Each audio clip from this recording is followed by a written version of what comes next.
The children's book is Curly Hair Adventures. There's also a self-help book called What They Don't Tell You at the Hair Salon. And LaDosha, thank you so much for coming in. I am so excited. Thank you so much for having me. It's great to have you here. So when you talk about needing a new, what is the discussion that we need to have? Okay, first of all, I'm so excited to be having the discussion. So the new discussion that we should be having about hair is that race has absolutely, positively nothing to do with hair.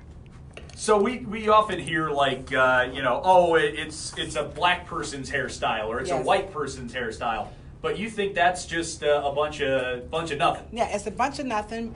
But if you're a salesperson, then it means a whole lot. So if you're a marketing person, it means a whole lot. If you're a branding person, it means everything. But if you're a human being, it means absolutely, positively nothing. Because a person could be, their skin color could be brown, and their hair could not match what the advertisement looks like. Their skin color could be white, and their hair texture could match nothing what the brand look like. So now, what's the problem? So we have a problem with stereotyping then. Exactly. So then how do we go about getting past that? Because, you know how it is. You said it with branding and with marketing. They always like to put people into those boxes, right? Where, oh, you're this, so you must mean this, you must look like this, you must like this.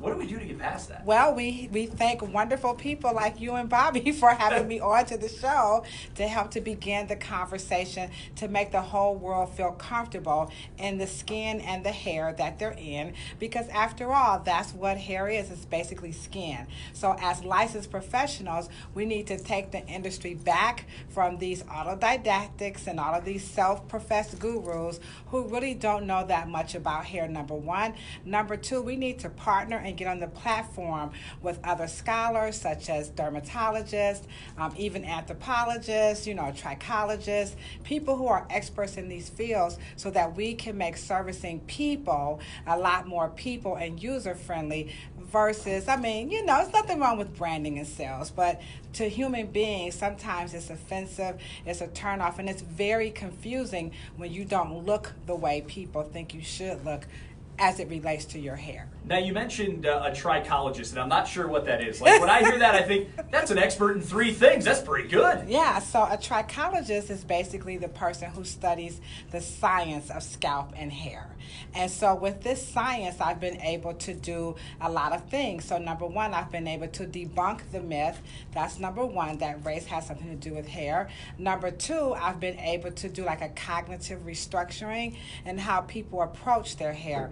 And then number three, I'm now having the wonderful opportunity to travel to Gambia to present to them a cosmetology curriculum. So now we're able to show the world that race has nothing to do with hair in a country, and on a continent, where mankind was founded, that really displays the diaspora is real and how we as humans has evolved to be different and that it's okay to be different. That's interesting. I want to talk more about Gambia in a minute, but you talk about breaking that myth. How do you go about, whether it's through your book or through your speaking, how do you go about breaking down that myth? Do you just have to show people examples of this is what it is? Yeah, you break down the myth by giving people the truth that hair is a human anatomy.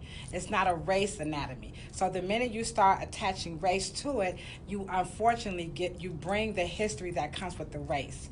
And for people who have textured hair, the history that comes with the race is slavery. And so we know, unfortunately, that slavery is America's shameful thing. But in slavery, there was 3 bad things that took place for hair for people who had texture. Number one, they couldn't comb it. Number two, they couldn't wash it. Number three, they couldn't style it. So now this has become a cultural practice. But all humans, I don't care what color your skin from, whether you are a descendant of slavery or not, your body is a self-cleansing. The skin is the largest organ, so it's self-cleansing. So it would behoove us to tell people, because you are black, you can't wash your hair like a person who's white, when the human anatomy says, well, the skin is self-cleansing and you better wash it. See, now I got to be honest. As a guy, I always thought, shampoo is shampoo is shampoo. The way you clean your hair, lather, rinse, repeat. Right, and that's fair for you because as a white man, you've been given that privilege. Right. But black people have never had that privilege. United States have not, I mean, this is September 2019. The first slaves came to America, I believe, in Jamestown in July of 2019. We have 400 years. In July, they just passed the Crown Act law that said you can't discriminate. So we're talking to a group of people who have been denied access to even shampoo that to you, you're like, I could just wash my hair. But in this world, if you went to work and you had an afro, you couldn't get a job. You couldn't teach, you couldn't work in a bank. People looked at you funny. You couldn't even do surgery because your hair didn't look right. So now it's like, that ain't so cool. So it gets into the whole cultural piece of it, right? Exactly. Hair, I think dress too, perhaps, could play into stereotypes too, but what you're saying is that's all a bunch of hogwash. Hair is hair. Right, hair is hair. It's the human anatomy, and so if we take it and make it more of a human issue and leave the race out, then we can now welcome the world and the cultures, how different people from different cultures do hair, which is the name of my tour, the Intercultural Exchange. That we can do. We know that people from different parts of the world do things differently, so let's share. But we should not say, well, if your skin color is this color, then your hair should match that. That was created by two gentlemen, Johann Blumenbach and Carlos von Linnaeus, when they were charged with the task to classify humans, because that was an era when hierarchy, white people were better than black people. Well, people don't want to hear that anymore. People like, girl, like you said, just wash my hair. Just give me some shampoo. I don't care what color you are. Just give me some shampoo. I got to go to work. That's where people are today. Sure. We're talking with LaDocia Wright on our People of Akron segment on 1590 WAKR. Bobby, I saw you move towards the mic there. I understand what you're saying.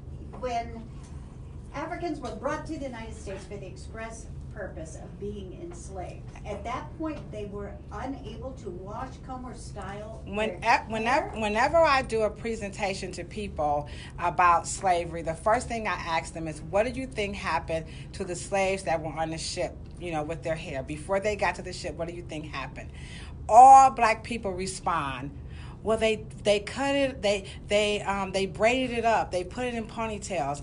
I'm like, okay, we're talking about slave owners, people. These are not nice people. They shaved the heads off. Is that right? They shaved off the Africans' hair because Africans, they saw hair as worshiping the divine, and so the hairstyles represented tribes and how where you were from. So the slave owners immediately shaved the heads off because they knew the Africans could communicate. I know where you're from because I can look at your hairstyle, and we do that today. We know exactly which tribe, and for lack of better terms, people are from by their hairstyles. We know punk rockers from hip hoppers. We know hip hoppers from body rockers, and so on and so forth. We know baby mamas from baby mama drama mamas. Why? Because of their hair. So once you shave the hair off, you limit the ability to communicate. Now you can't communicate what to do to the hair. So now the hair care for the African American community is primarily around two things. Number one, avoid it. And number two, don't wash it. Whatever you do.